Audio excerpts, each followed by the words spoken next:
Hey everybody, this is Daniel Craig, aka The Danimal, and today we're talking Marvel Champions. Specifically, we are talking about Galaxy's Most Wanted and why it is a great campaign box. Yes, I said it. It is a great campaign box, and you're probably sitting there thinking, Daniel, how could you say such a ridiculous thing about this campaign box?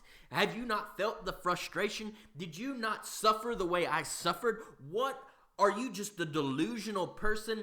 And I want to let you guys know that maybe I am a little bit delusional, but no, I felt those pains. I've heard the comments, I've seen the videos, the blog posts, and all the things bad about this box, and I have felt it as well. And just to give you a little bit of backstory of how I came to the conclusion that this campaign box is great, is first that I went through the pain that you guys went through.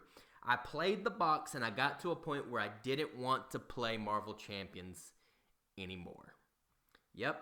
After I got this box, tried to play through the campaign, played a couple different heroes, and was just like, this is just not fun. And I couldn't put my finger on why it wasn't fun. Different people have captured kind of why it wasn't fun in some ways.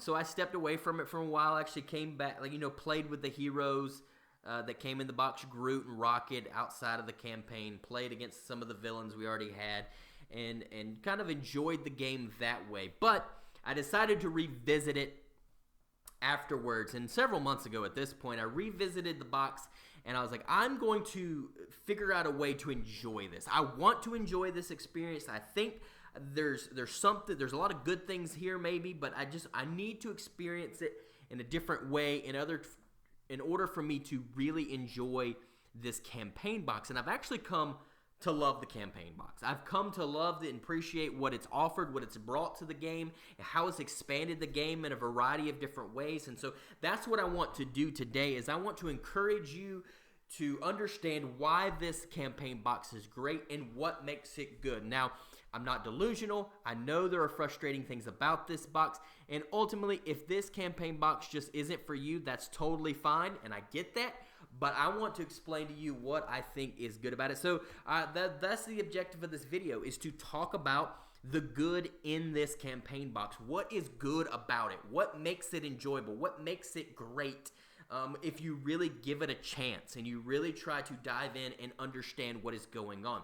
Number 2, we're going to talk about tips and tricks to beating the campaign, or things that I do to beat the campaign. There are other people out there that are way more skilled at deck building, way more skilled at strategy when it comes to this kind of thing, that have awesome videos out there as well, like Marvel Champions monthly podcast, like Kennedy Hawk, Beat the Game, Steve Kimball. They've got some good things out there to try to help kind of build decks and how to find the strategies of those things. But these are just some of the things that I've come across and I've found useful for just a casual player like myself who isn't as good at all that other stuff, right?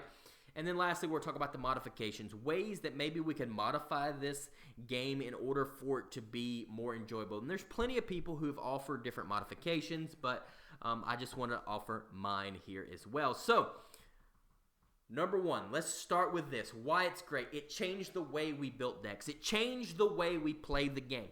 If you're like me, you got into a rut or into a routine of how you built decks, how you played decks, and how you defeated scenarios. And I played through the Rise of Red Skull with every single hero.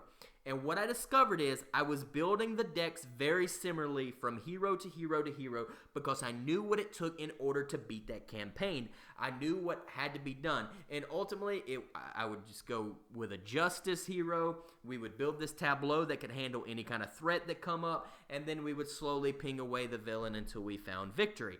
And it involved a lot of ally spam. It involved deck thinning, and that's just kind of how we got into a groove of building our decks a certain way.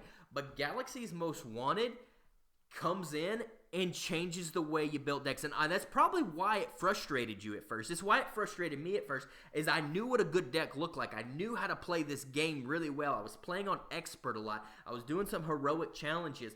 But, it changed the way I had to play the game. It's like I had to think about, well, I can't just ally spam and block all the time, especially versus the collector. He's going to collect my stuff. I can't just build a tableau. I don't have time to build this tableau and deck thin or whatnot. It made events more important in my deck. And it created an avenue for protection to excel a little more. There's a reason to defend in this campaign that kind of wasn't there in a lot of others, because your defense in a lot of other campaigns were throw an ally in front of it, right? So the protection aspect lacked in a lot of ways because it made more sense to... The protection allies weren't necessarily great allies or the best allies in the game, so you weren't playing protection. You were playing justice. You were playing aggression, who had cheap allies that could chump block for you. You were playing a leadership deck where you could just throw a whole bunch of guys out there, strengthen numbers, or use those guys to block in a pinch. But this campaign forced you to think differently about that. And it's actually probably the thing that frustrated people the most, is they couldn't play the game the same way they were used to playing the game. It made you think about building your deck differently. But I think that is a good thing, and it's going to lead to future growth in this game and inside the Marvel Champions universe, right? Because it's going to change the way you build decks. There's different strategies versus different villains.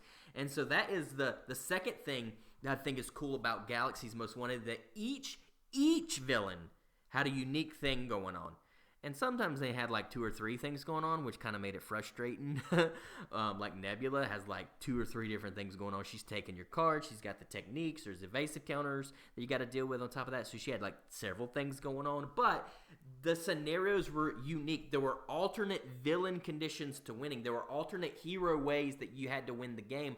Like Escape the Museum.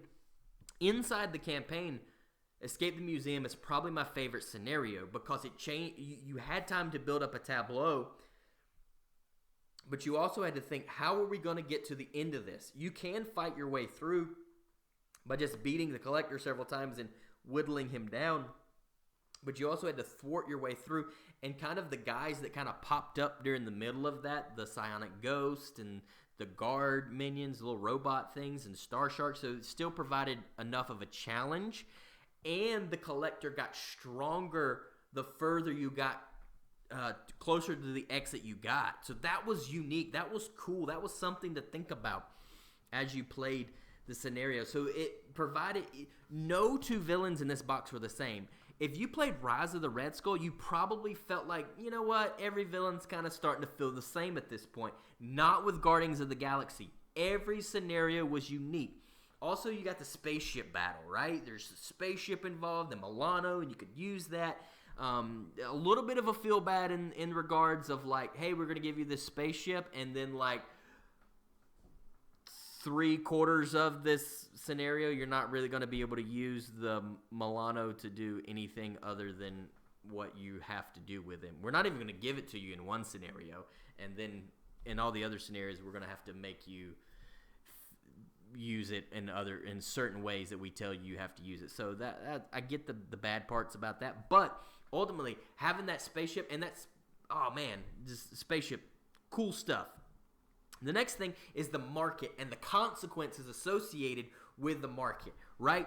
So I thought it was a lot of fun to shop, like to be shopping for all these things, and then the strategy in between scenarios of like, okay, well, do we want to try to go get this extra money right here? And what do we want to actually spend our money on when we get into the market?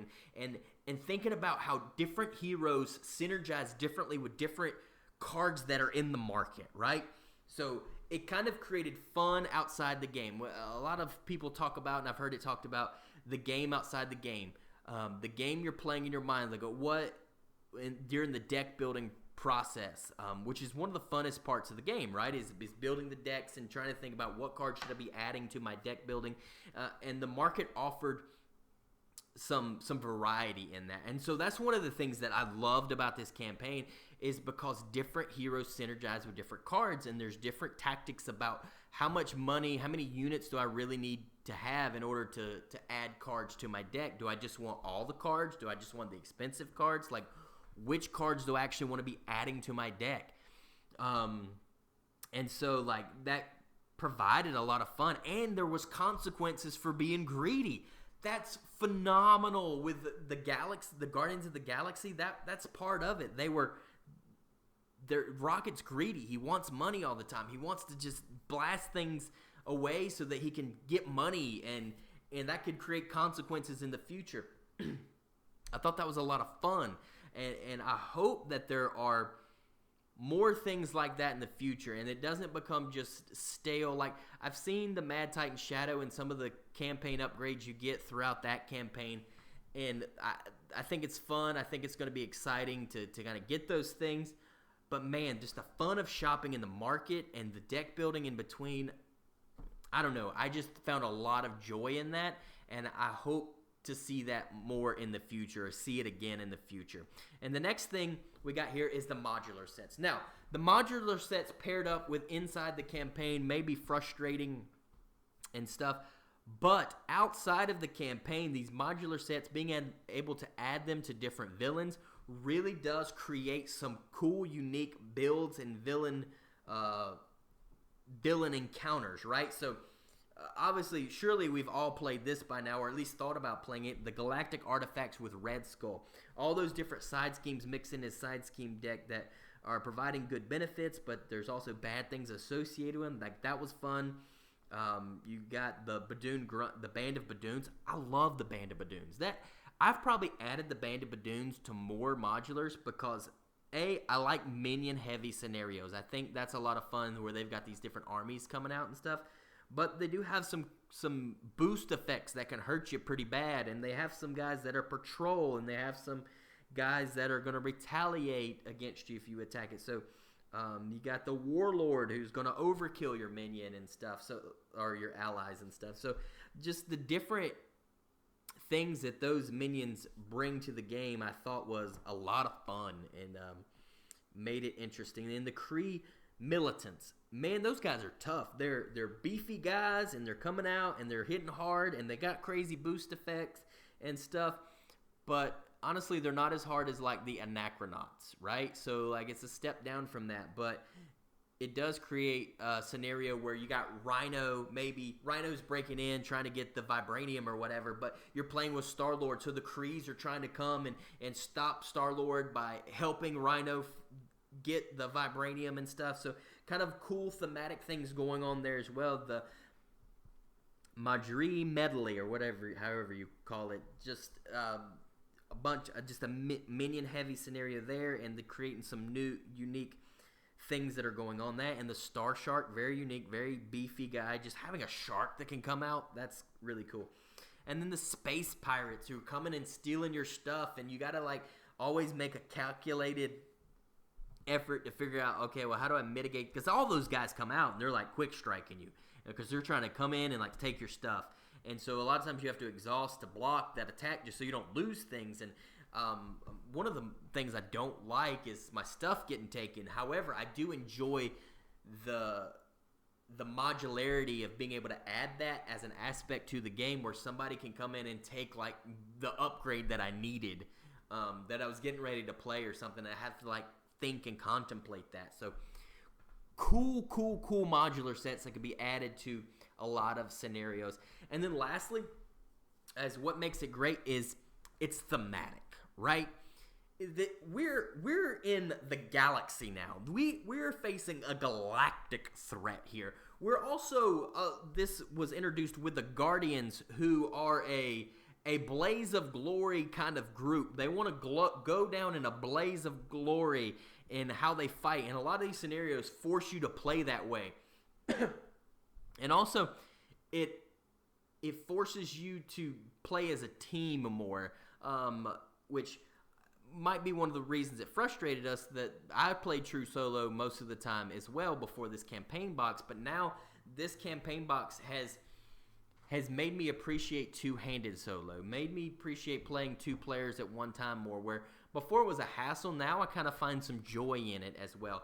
And having a buddy to play with is really cool, and having two players that are really trying to play off each other, which is very thematic for the Guardians of the Galaxy. They are a team that work together to accomplish their mission, and so that team aspect is almost needed in this campaign box because you pretty much can't do it by yourself.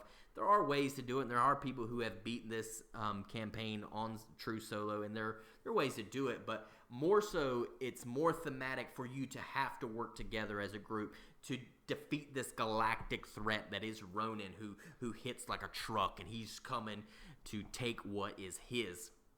So tips and tricks in order to beat it. Play standard. First off, don't even think about expert. Just play on standard mode. Don't worry about going up to expert. Honestly, this campaign is hard enough as it is that you don't have to worry about going to expert ever. Like, I never plan to play this campaign on expert. Maybe one day when the card pool maybe catches up or there's some power creep or something. But for the most part, standard's plenty hard. The standard is harder than expert and maybe even heroic, the Rise of Red Skull campaign. So just play standard and don't even worry about the expert side of it. Next, you got to know the campaign. That's actually one of the things I think created frustration in this campaign, was that out of the box you couldn't just beat it. I think it was virtually impossible, even if you brought like your most your best deck, your best Doctor Strange deck blind to this campaign. I don't think you're beating it. You bring your best Doctor Strange deck standard mode against this campaign blind, I think you're going to lose. At least once or twice, one or two scenarios or whatever, you're going to lose.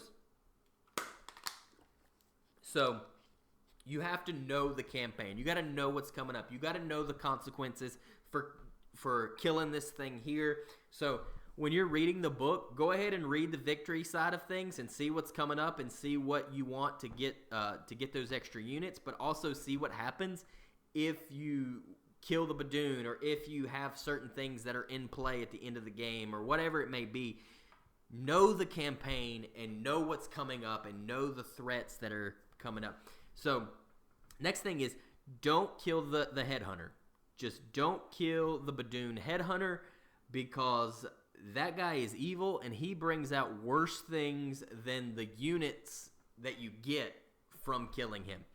So I say don't kill him. If I try not to kill him in the Drang scenario and versus Collector 1.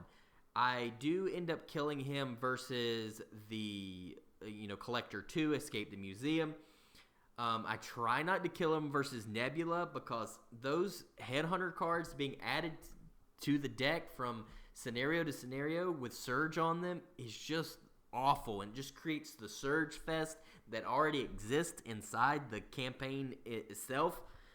You don't need those extra Surge cards, so just avoid it, and the money isn't worth it in the long run.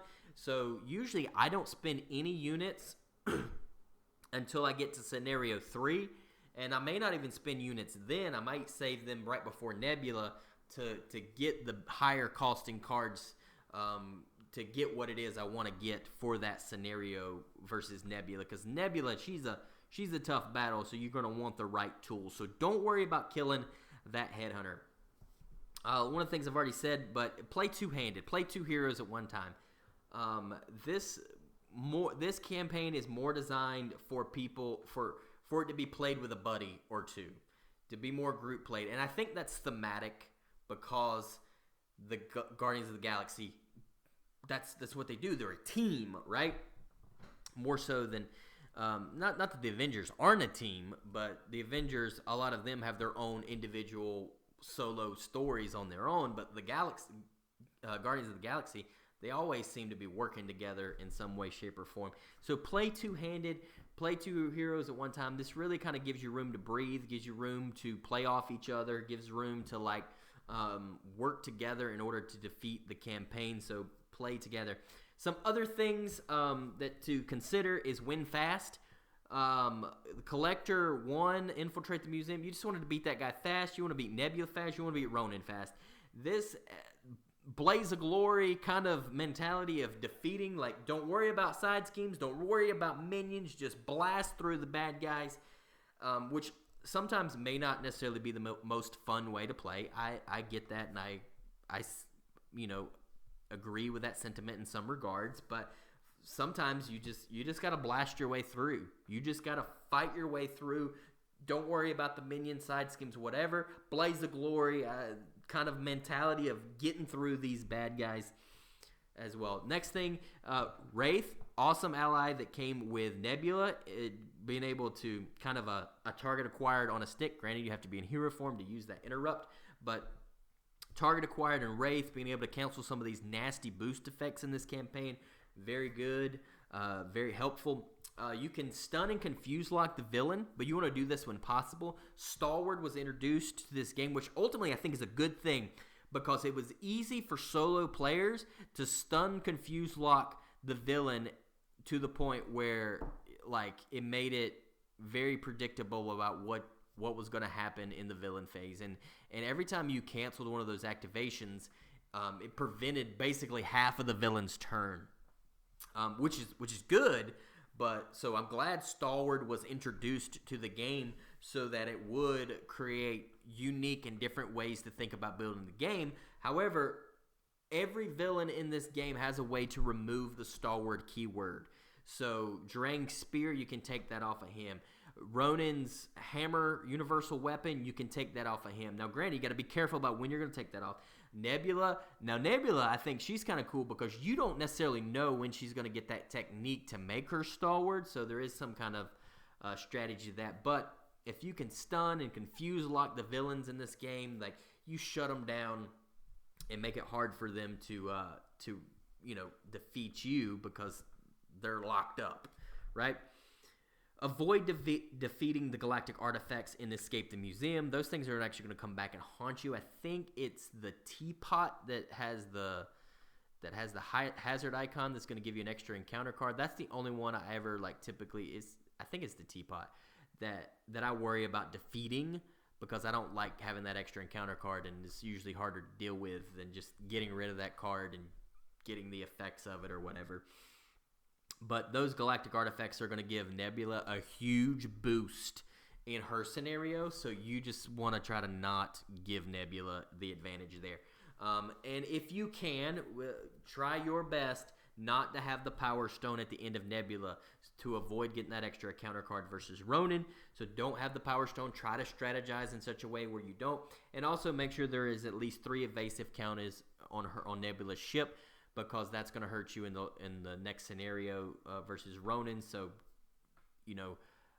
whether you defeat the side scheme right before you defeat her in order to kind of get those evasive counters on there, because you do get some units if you can have the evasive counters down to 0 or down to just a few. But honestly, it's not worth it. Just get those evasive counters so you don't have to worry about the threat that is going to be added to the following scenario. So those are some things to kind of keep in mind that all involve you knowing the campaign and knowing what's coming up, which the next one is this Ronin.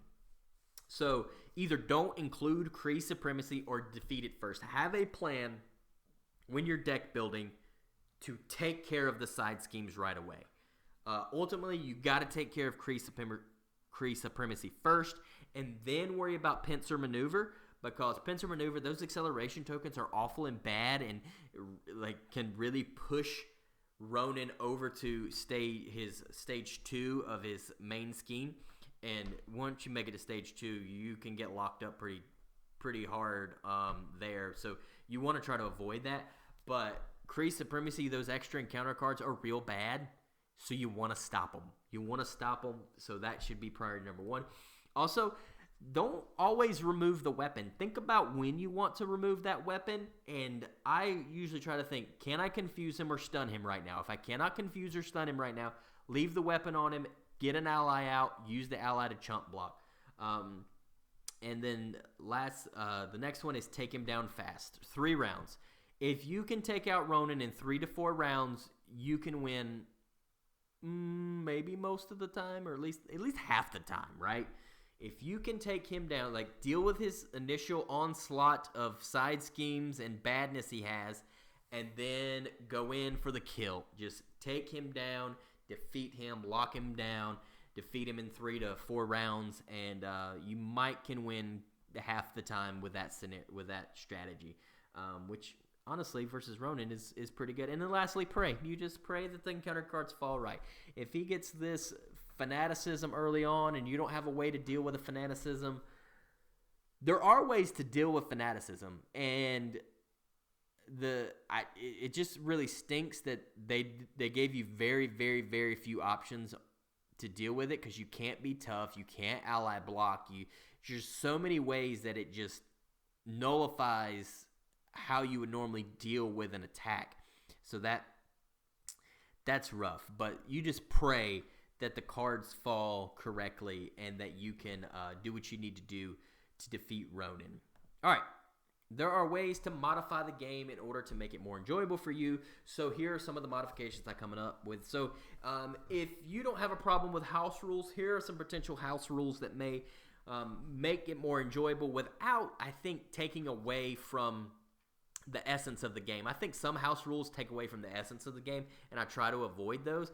But I don't want to take away from the essence of the game, but I want to make it more enjoyable as well. So the first one, when you're against a collector, make it possible where you can move one card per way per player, as opposed to only each player can remove one card. I think that's kind of lame, because you still have to pay the cost to remove that card from the collection. And the threat that the break level for the cards in the collection is so low. I think being able to remove more than one card from the collection is fair. I think it's a little unfair that you can't. So one card each way, or you can remove as many cards as you want to, as long as you're paying the cost to remove those cards. And I think that should be a fair way of dealing with it. Another way is the evasive counters versus Nebula. You can remove one evasive counter per resource spent, and there's no limit on that. You still have to exhaust the Milano to do so. But you get in those situations where you have to deal with that rogue vessels that exhaust the Milano, so you can't deal with kind of those evasive counters that way. So those evasive counters just kind of pile up real fast. And there's so many different ways those evasive counters make their way onto the ship, that providing you more ways to get rid of it kind of makes it more fun, where you can be like, you know what, it'd be more useful for me to use the Milano as a resource this turn, and then next round worry about dealing with taking those evasive counters off. So it kind of just gives you a way out to deal with those evasive counters, because most of the time I lose is because those evasive counters just pile up so quickly. There's nothing I can do. There's literally nothing you can do to get rid of them. So you are not limited to the amount of resources you can spend in order to remove evasive counters. And then lastly, don't include the Kree supremacy in the Ronin thing, which that's not even a house rule anymore. That's like in the rule book now. They've modified the rule book for you, where you don't have to include that side scheme, which I think is good, because that can be super frustrating, because it's a lot of threat to deal with right away in order not to get that extra encounter card. And the counter cards in his deck are just awful, because a lot of them surge. So I think just don't include that in your deck. Now, another way to do that is to change out the modular sets. And here are just some suggestions. Drang, I think, is pretty good, pretty balanced how it is. I think it's a lot of fun. I don't think there's any issues with Drang, so just no change there. Keep it the same. Infiltrate the museum. Maybe try to put under attack instead of the medley, because one of the worst parts about that particular scenario is there's so many minions come out, you have to deal with them, but you can't afford to deal with them because the collection's going to get overrun so fast. So, and maybe that's a house rule you add, but I don't like that one, because I think it changes the dynamics of the game and kind of the essence of what they wanted happening, the designers. So I didn't want to put that in there. But under attack, I think is really cool, because he does have some attachments in that set that can kill some allies and get some allies into that collection kind of unexpectedly, whether it's through a boost or whether it's through just retaliate or whatever. There's different ways for under attack cards to make its way into the collection, but it's not so overbearing where there's so many minions that you just have to deal with the minions. No, he's got some attachments, but those attachments are pretty rough. Like the vibranium suit that would make him tough every time you deal damage. Man, that would be frustrating to have to constantly be dealing with that. So you have to remove it, but then that puts it in the collection and makes it harder. But it's not overwhelming to the point as the medley minions would do. Escape the Museum, I think that one's fine the way it is. I think you have time to build a tableau there and to set up, so I don't think nothing's really needed to change there. Versus Nebula, Bandit Badoon instead of the Space Pirates. Space Pirates are rough, given those extra boost cards coming in stealing your stuff. They're rough. And then thematically speaking, man, we think about these Badoons just kind of, they got their leader Drain got defeated, so maybe they joined up with Nebula in her pursuit of the Guardians of the Galaxy. So they're kind of teaming up with her now and joined her thing instead of the Space Pirates. So add the Badoons. They're a lot of fun. They're still challenging, but they're not overbearing where like maybe the Space Pirates are. And then Ronin, add the band instead of the Kree militants, add the Band of Badoons or Hydra Assault or Temporal. Just get some minions in there because I think minions are what should be involved in the Ronin. That's what's missing from Ronin's encounter set, but you don't want them to be so overbearing that you can't, like, they're worse than the militants. Plus, the militants, the worst part of them are their boost effects. And when he's getting 2 cards against you for the Ronin gets 2 cards against you when he attacks you. If you have the Power Stone, that makes those boosts a lot rougher. So those are some ways you deal with it as well. And then lastly, I want to leave you this. Why Galaxy's Most Wanted is a great campaign box is this. You will always have a challenge to revisit. No matter how large the card pool gets or how much power creep happens or whatever you want to call it, there's always a challenge for you to come back to see, can I beat it now? So those are the reasons why I think the Galaxy's Most Wanted campaign box is great.